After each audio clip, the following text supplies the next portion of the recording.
Hi, everyone, and welcome to this week's podcast. My name's Charlotte, and I work as a Year 2 teacher in a primary school in London. If you haven't heard any of Hanaz Writers' podcasts before, then have a listen on their podcast channels. They have one on Amazon Music, Apple Podcasts, Podbean, YouTube, and Spotify. You can search for Hanaz Writers' podcasts on these websites, and you can start listening to all of the available podcasts on them. During the week of the 16th to the 20th of June, it was Sky Arts Week in the UK. And Sky Arts Week is an initiative that is dedicated to promoting and celebrating the arts in primary schools across the UK and Ireland. And they provide schools with resources and PowerPoint presentations and ideas on what the children can do to celebrate Sky Arts Week.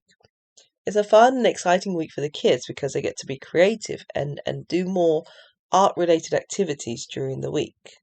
Now, usually when they have Sky Arts Week, they have a theme or they have they have a theme to follow. But this year it was more, I think the theme was based more on nature, natural things like that. So one of the things that they do during the week is to cover 5 main areas so the children can have a mixture of activities and a mixture of things that they can do based on the different areas. So the 5 areas are marks, images, words, moves, and sounds. And everything is designed to take pupils on a creative journey throughout the week. This year, they also provided some live videos from artists and celebrities, and children could watch the videos and follow along to learn different ways of doing things and to learn different and new concepts and ideas.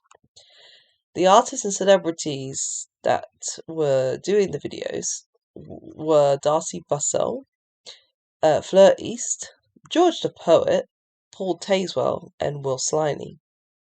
And I will talk through each of those 5 areas and the different things that they offered. Marks. So this is the area where children looked at 2D and 3D mark making, and they also looked at digital mark making. There's also a live video from Will Sliney, and he is a Irish comic book artist. Yeah, an Irish comic book artist who has worked on comics such as Spider-Man, Star Wars, Marvel's Fearless Defenders, and even the graphic novel Celtic Warrior, The Legend of Chu Chulainn. And in his video, he gives a great way of how to create superhero characters and a way to draw them. So lots of children enjoyed watching the video, and then they had a go at making and designing their own superhero characters. Another of the activities was called a monster mashup, and this was where you mix a creature with an everyday object or a natural object. So one of the examples that they gave was a bird with book wings, or they had a giraffe with, I think it was tree branches for legs and leaves for ears. And I think the kids really enjoyed making up their own animals for this, and then deciding to give like a different type of body part or a different object for the animal. So we had really interesting and fun creations. One child even created a cat with a watermelon body, and another one gave their deer like tree branch antlers and flower for their feet and flowers for their mane and the hair around the neck. It was really interesting to see. Another activity that was suggested was to try anthropomorphism. This is when you give a creature human-like qualities, and the example that they gave was of a mouse that wore human clothes and stood on 2 legs. When I saw that, it reminded me of the show or the movie and the book Angelina Ballerina. If you've ever read the stories or watched the cartoons, it's basically about a child mouse who's a girl called Angelina. And she stood on 2 legs, and throughout her story, she was kind of learning how to do ballet dance. And all the characters in the story were also animals who did like human like things. All the mice in there were standing on 2 legs, and It had a mum and a dad and her brother, and they were acting very much like humans do in a house, walking around on 2 feet and just like having breakfast and doing kind of human like things. And I think the kids really enjoyed doing this as well. One of them drew a lion who liked to play the drums. Another child drew a lion who was reading a book. Um, and then there was just lots of other different kinds of creations and different animals doing different human-like things. It was very fun to watch. And they got very creative with it as well, which I think they enjoyed as well. The second section I'm going to talk about is images. And in this area, the children looked at making digital photos and videos. They gave some resources from Aardman Studios, Sky Originals, Luke Franks, and Isaac Narty. The live video was from Paul Tazewell, and his live video was bringing the kids into the world of Wicked, where they can look at creating their own kind of incredible designs using natural materials that they can find in the wild. And this was quite a fun one because some children then um, took some natural things from outside. They got like leaves, they got sticks, they got some berries or some red berries and things, and they found bits, rocks as well, pebbles, small things. And then they used those into their artwork. So the idea for the activity was to create a costume that was natural and kind of had natural things. Kind of like, I would say, like a fairy costume. Fairies wear natural clothes, like they wear clothes made of wood and tree and bark.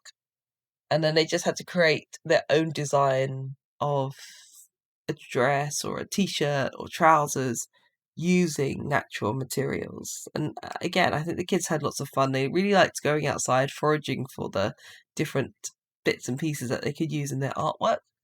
And then when they got to it, they were just very creative about it. One of the photography activities was for the kids to use a different point of view in their pictures. So, for example, they take a picture of someone who's close up and another person maybe who was far away, or an object that was far away in relation to them when they were close up to the camera. And then the person who was close up to the camera would do like a hand gesture or something over the person or over the object that was far away. And then the person who would take the picture was just trying to catch that one little moment of the child or the person doing something. So the kids created their pictures so that it looked like they were, kind of picking up a person or picking up an object that was far away. Or sometimes they were pushing the person over or squashing them or even just helping someone to do something.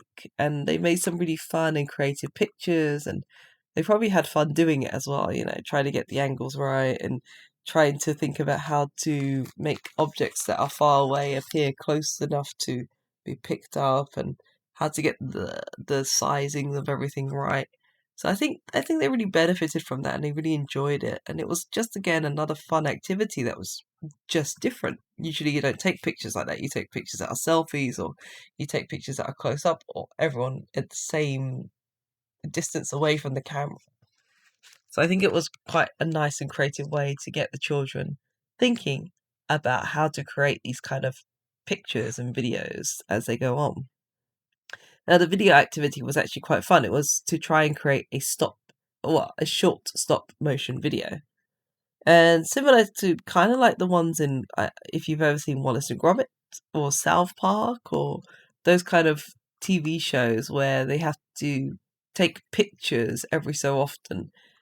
Tim Burton's Coraline or Tim Burton's Bride, Corpse Bride, I guess, was stop motion pictures as well. If you've ever seen behind the scenes for those movies, you can see that they spend ages painstakingly moving the dolls bit by bit, and then they take picture after picture after picture, and then they use the pictures to create the movie. And that's a funny stop motion video. Again, I think the kids really enjoyed this as well because it was fun for them, and they got to create their own short movies and use toys to kind of recreate scenes, and then they took pictures frame by frame to stick them together and edit them together so that they could create their own movies. The third section is called Words, and in this area, the children looked at creating short stories and poetry. They gave some resources from like Benjamin Zephaniah, Onjali Q, Ralph, Joseph Coelho, Connie Huck, and MC Grammar. Then the person doing the live video for an hour and a half was George the Poet. He also created his own live videos for the children to watch and follow, to use his ideas and to use his methods to create their own word spoken poetry. The children were excited with this because they got to create their own poems, they got to create their own stories as a poem, and they created different dynamics of it. I think because it's spoken word poetry, they could read it how they wanted to. They could say it how they wanted to. And they could then add the actions or not add the actions and just read it out to people to listen to. The children were also given a challenge to tell a short story that was 6 sentences long. And this was actually very hard, a bit harder for the younger children because they had to think of a story in a short moment in time, and they had to give like an issue that occurs in that story and then somehow resolve it in the last 6 sentences. So, they had to try and explain what happened in 2 to 3 sentences and explain how it got resolved in the next 3 sentences. It's quite an interesting concept, and if you are a writer, why not try doing this yourself? This is also a good icebreaker for you, or brain block, or brain movements, especially if you get stuck in your own stories, or if you're writing a novel, and you're just stuck at a part, and you're just not sure what to do and where to go. How can you explain what happens in your story within 6 sentences? And I think that's quite an important skill to have, because so many people can just waffle on and lose the point of their story, or they write something that seems great at the beginning and then they lose sight of track of what it's meant to be at the end. And so I think having this kind of, what 6 sentences can you write about your story to tell me what it's about, how the issue is resolved, and how does it end? It's actually quite interesting, because then once you have those main sentences, you can then build on them. And you can change bits and add bits and move bits around, and then finish creating your story that way. The next part is called Moves. And in this area, the children were looking at dancing. And one of the activities that they had was to have a dance battle with groups of children. Quite a lot of people enjoyed this one, especially the year 1s and year 3s, because they actually had a dance battle with each other. So it was quite an interesting thing that they got to do. Again, I don't think they would have done that had they followed the usual dance curriculum. They gave some resources. Darcey Bussell created her own live video for this, and she recorded an hour and a half's worth of her doing video movements, or videoing herself even, along with her comrades and colleagues. And it was a very good video, actually. We watched it and we got the kids to learn some of the dance moves from her. So, the children watched it, they could learn the dance moves, and then they just followed to create their own dance at the end. So they learned the different dance moves and then decided how to put them together in their own sequence. There was the shuffle, around the world stepping, and pushing arms around. And it was very interesting. The children then got to change the movements around, do it in a different way, and they got to work in little groups to do that as well. So it was quite a fun, interactive kind of session. There was also another challenge where the children were given the challenge to create a flash mob and given the chance to work together to create the dance moves and create a dance that was put all together. And they could have used that flash mob to retell a story, or they could have used it to explore movements and or either just put some different expressions into their movements. Again, that was very beneficial to the children. So it helps them if they ever want to go into dance, if they ever want to go into kind of movie theaters and be a dancer for the TV shows and stuff, then they could. They could put their own sequences together. They could put their own things together. And this was kind of like a little step to push them along in that direction. Now, the last area to talk about is the sounds area. And in this area, the children looked at creating call and response songs or sounds. And they were also shown or looking at different ways to use instruments to create music in a call and response way as well.